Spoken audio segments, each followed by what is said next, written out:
Good morning, everyone. This is Fishbolt from Stripers Online. Someone asked me to put together a video about tying the San Diego jam knot. San Diego jam knot's one of my favorite knots. I kind of came by it a couple years ago when I was trying to tie leaders for bluefish, and none of the the bigger lines would lay quite right.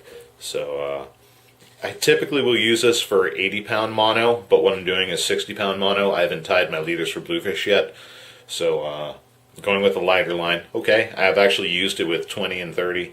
It's a little overkill, but it will work, and when done right, it's a great knot. It's very secure. So anyway, what we're using today is using a good old-fashioned.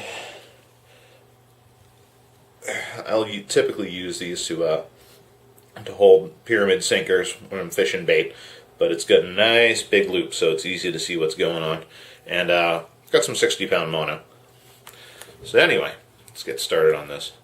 The first thing you do is you loop it through, put it through the loop. Simple, simple, simple, simple. This is a big knot in that you really kind of need some space to hang on to it. When you've looped it through, put a finger in right at the end, just to hold it. Now, keep it like that with your other hand. What you do is actually you want your short end. I'm going to reverse this. You want your short end on the top. So what I'll do is I'll take it and you see I grab both lines, grab them through, make another loop on the other end. So I'm holding it like that. You see how this hand is on this side? Just holding it like that. Hold it. And with these fingers, I'll take them, hold it, use these fingers, loop it around. They say you can do upwards of 12 turns.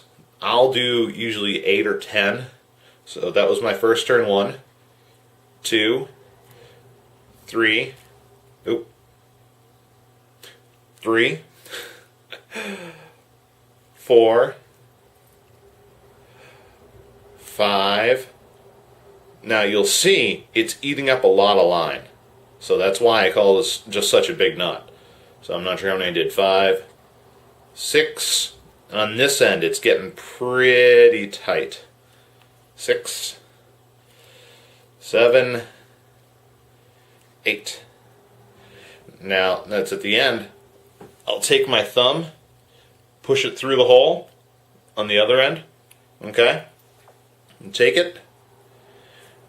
Goes through. Now what I'll do is I'll take the tag end, I'll put it back out the same way the other end is going in. Why I do that, I have no idea. I just found that it works. Now as you grab the two, you can kind of cinch things up just a little bit. You see how that end is getting a little smaller? Now this is one of the most important parts. Wet the knot. Okay? Good. Nothing like spit. Alright. Wet the knot.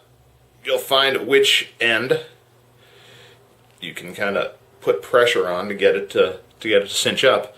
If you do it right, you'll see those coils pile right up beautifully. Can you see that? You see how nice those are? Right in a row. Alright. And then you keep going. You keep putting pressure on one of them until you get it down. Take it, grab the whole knot, pull your end. Slowly you can see it just doing its thing, and as you get to the end, you'll actually see them pile up and compress beautifully right there. You see that? See how nice that is? It's piled up. Usually with 80 or higher pound test, you'll need to go through and actually use pliers to pull this, but I can actually kind of make that top loop come out. Then what you'll do, just take your trimmers and cut your tag end. And that is your San Diego jam knot right there. Now what I'll do with this, typically if I'm having leaders that are going to sit around for a couple of weeks and kind of get bounced around, I'll go ahead and I'll use just a dab of crazy glue. It's comes in a purple tube and it actually changes color. It's supposed to change to clear when it goes on purple, turns to clear when it dries. And I found that works really well. I haven't tried any of the gels or the other stuff. I found Gorilla Glue to be terrible. But yeah, give that stuff a try. And as I said, San Diego Jam Knots, just one of my favorite knots to use for leaders, and always had good luck with them. So tie it, tight lines, and let the big ones go.